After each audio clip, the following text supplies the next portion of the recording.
ಹೈಕೋರ್ಟಿಗೆ ಒಂದು ರಿಟ್ ಹಾಕಿದ್ದಾರೆ. ಏನು? ಜೈಲಿನ ಊಟ ಮಾಡೋಕ್ಕಾಗ್ತಿಲ್ಲ, ಲೂಸ್ ಮೋಷನ್ ಆಗ್ತಿದೆ.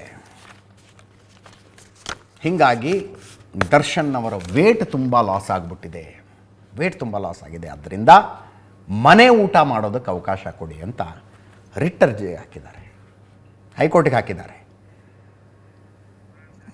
ಗುರುವಾರ ಏನೋ ವಿಚಾರಣೆ ಕೈಗೆತ್ಕೊಳ್ತಾರಂತೆ, ನೋಡೋಣ ಏನಾಗುತ್ತೆ ಅಂತ. ಅದರಲ್ಲಿ ಇರೋ ಒಂದು ಪಾಯಿಂಟ್ ಇಂಟ್ರೆಸ್ಟಿಂಗ್ ಅನ್ನಿಸ್ತು. ಅವರ ಮನೆ ಊಟ ಅವರಿಗೆ ಮಾಡೋದಕ್ಕೆ ಬಿಟ್ಟರೆ ಸರ್ಕಾರದ ಖರ್ಚು ಉಳಿಯುತ್ತೆ ಅಂತ ಹೇಳಿದ್ದಾರೆ. ಸರ್ಕಾರಕ್ಕೆ ದುಡ್ಡಿನ ಉಳಿತಾಯ ಆಗುತ್ತೆ. ಸರ್ಕಾರದ ದುಡ್ಡಿನಲ್ಲಿ ಊಟ ಯಾಕೆ ಕೊಡ್ತೀರಿ ದರ್ಶನ್ಗೆ? ಸ್ವಂತ ದುಡ್ಡಿನಲ್ಲಿ ಅವರು ಊಟ ಮಾಡೋದಕ್ಕೆ ಅವಕಾಶ ಕೊಡಿ ಅಂತ. ನಾಳೆ ಜೈಲಿನ ಕೈದಿಗಳೆಲ್ಲ ಸೇರಿ ಇನ್ನೊಂದು ಅರ್ಜಿ ಹಾಕ್ಬೇಕಪ್ಪ. ಸರ್ಕಾರಿ ಜಾಗದಲ್ಲಿ ನಮ್ಮನ್ನು ಇಡೋದ್ರಿಂದ ಸರ್ಕಾರಕ್ಕೆ ದುಡ್ಡು ಖರ್ಚಾಗ್ತಾಯಿದೆ, ನಮ್ಮ ಮನೆಗಳಲ್ಲಿ ನಮ್ಮನ್ನು ಇಡಿ, ಸರ್ಕಾರದ ದುಡ್ಡು, ತೆರಿಗೆದಾರರ ದುಡ್ಡು ಉಳಿತಾಯ ಆಗುತ್ತೆ ಅಂತ ಜೈಲಿನ ಎಲ್ಲ ಕೈದಿಗಳು ಸೇರ್ಕೊಂಡು ಅರ್ಜಿ ಹಾಕಿಬಿಟ್ರೆ ಲಾಜಿಕ್ ಚೆನ್ನಾಗಿದೆ ಇದು.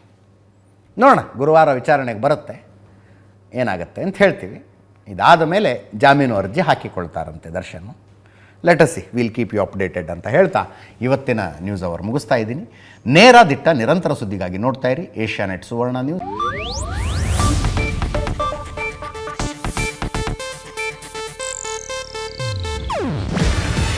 ಇದು ಏಷ್ಯಾನೆಟ್ ನ್ಯೂಸ್ ನೆಟ್ವರ್ಕ್ ಪ್ರಸ್ತುತಿ. ನೀವು ನೋಡ್ತಿದ್ದೀರಾ ಏಷ್ಯಾನೆಟ್ ಸುವರ್ಣ ನ್ಯೂಸ್.